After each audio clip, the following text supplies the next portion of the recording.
Camping नाम सुनते ही एक अजीब सा सुकून महसूस होता है ना। शहर की भागदौड़ से दूर, बिल्कुल प्रकृति के बीच। पर सोचने वाली बात यह है कि जंगल का यही सुकून देने वाला अकेलापन अचानक इतना भयानक कैसे हो सकता है। आज हम इसी डर की एक एक परत को खोलकर देखेंगे। और देखिए, ज्यादातर कैंपिंग की शुरुआत होती भी बिल्कुल ऐसे ही खूबसूरत एहसास से है। एक कहानी का ये हिस्सा बिल्कुल उसी शांति को दिखाता है जिसकी हम सबको तलाश रहती है। एक सेफ, बिल्कुल शांत माहौल। मगर सवाल ये है कि क्या जंगल सच में उतना ही शांत होता है, या उस शांति के पर्दे के पीछे कुछ और भी है।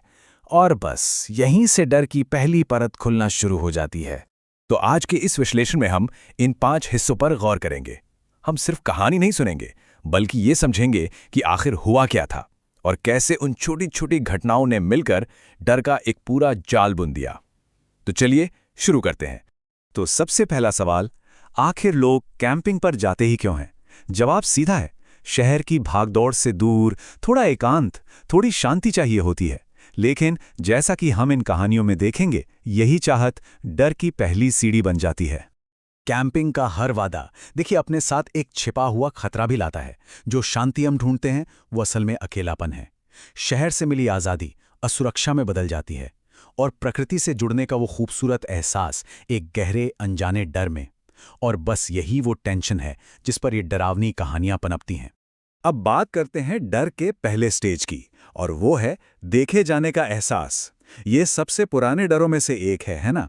ये जानना कि कोई देख रहा है पर उसे देखा नहीं जा सकता। और कहानी का सिर्फ ये एक वाक्य, हमें देखा जा रहा था, पूरे माहौल को पलट कर रख देता है। ये सिर्फ एक शक नहीं है, अब ये पक्का हो गया है कि कैंपर्स अब अकेले नहीं हैं। और सोचने वाली बात यह है कि उस आदमी ने कुछ किया ही नहीं, ना कोई धमकी दी, ना वो आगे बढ़ा। उसका बस वहां चुपचाप खड़े होकर देखते रहना किसी भी सीधे हमले से कहीं ज्यादा डरावना था। क्योंकि जब कुछ नहीं होता तो दिमाग में अनगिनत भयानक संभावनाएं जन्म लेने लगती हैं। और बस उस एक अजीब सी घटना ने कैंप साइट का पूरा साइकोलॉजिकल एटमॉस्फेयर ही बदल दिया। जो जगह कुछ देर पहले तक एकदम सेफ लग रही थी, अब वही पराई और खतरनाक लगने लगी थी। मतलब सेफ्टी का जो भ्रम था वो टूट चुका था। तो चलिए अब आगे बढ़ते हैं और देखते हैं कि ये डर बढ़ा कैसे।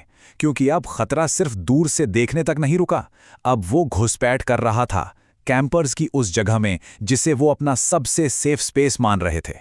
देखिए खतरा कैसे धीरे धीरे और हिम्मत के साथ बढ़ रहा था।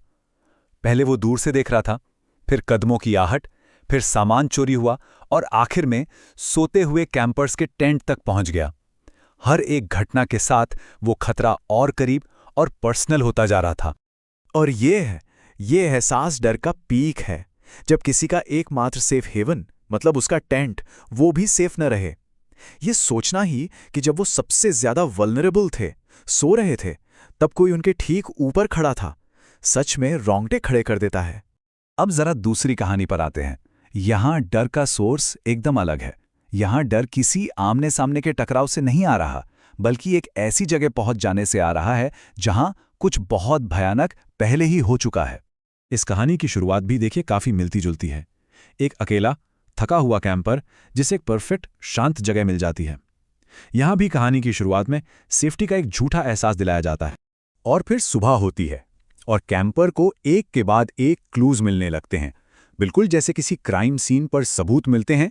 फटे हुए टेंट, बिखरा हुआ सामान, और सबसे डरावनी चीज, एक ऑफिशियल वार्निंग जो चीख चीख कर कह रही थी कि वो एक ऐसी जगह पर है जहां उसे नहीं होना चाहिए था। तो सवाल ये उठता है कि आखिर यहां हुआ क्या था? और यहां जो खतरा अब तक सिर्फ महसूस हो रहा था, वो एक भयानक विजुअल में बदल जाता है। जैसे ही कैंपर अपनी जान बचाकर भागता है, उसकी कार की हेडलाइट्स उन लोगों को दिखाती हैं जो शायद पिछले कैंपस के गायब होने की वजह थे। और वो लोग भी हमला नहीं करते, बस चुपचाप खड़े होकर देखते रहते हैं, जो शायद कहीं ज्यादा डरावना है। तो अगर हम इन दोनों कहानियों को देखें तो इनमें सबसे पावरफुल कॉमन चीज क्या है? वो है कोई रेजोल्यूशन नहीं। मतलब डर की असली वजह कभी पता ही नहीं चलती, जो उसे और भी भयानक बना देती है। हॉरर की दुनिया में इसे अनसुलझा आतंक कहते हैं। ये एक ऐसी टेक्निक है जिसमें कहानी कोई जवाब नहीं देती और हमारा दिमाग खुद ही खाली जगह भरने लगता है। और यकीन मानिए, हमारी अपनी कल्पना किसी भी लेखक के बनाए मॉन्स्टर से कहीं ज्यादा डरावना मॉन्स्टर बना सकती है। ये दोनों कहानियां हमें कुछ बहुत ही बेचैन करने वाले सवालों के साथ छोड़ जाती हैं। पहली कहानी वाले कैंपर्स को कभी पता नहीं चलेगा कि वो आदमी कौन था और क्या चाहता था, और दूसरी कहानी वाले कैंपर को कभी पता नहीं चलेगा कि उस क्लियरिंग में आखिर हुआ क्या था। और यही अनसर्टेनिटी है, यही अनिश्चितता है जो डर को हमारे जहन में जिंदा रखती है, कहानी खत्म होने के बहुत बाद भी। तो आखिर में ये पूरा विश्लेषण हमें एक सवाल पर लाकर छोड़ देता है। कौन सा डर ज्यादा डरावना होता है? वो जिसे देखा जा सकता है, जिसका सामना किया जा सकता है, या वो जिसे सिर्फ महसूस किया जा सकता है, जिसकी सिर्फ कल्पना की जा सकती है और जो हमेशा हमेशा के लिए एक राज बना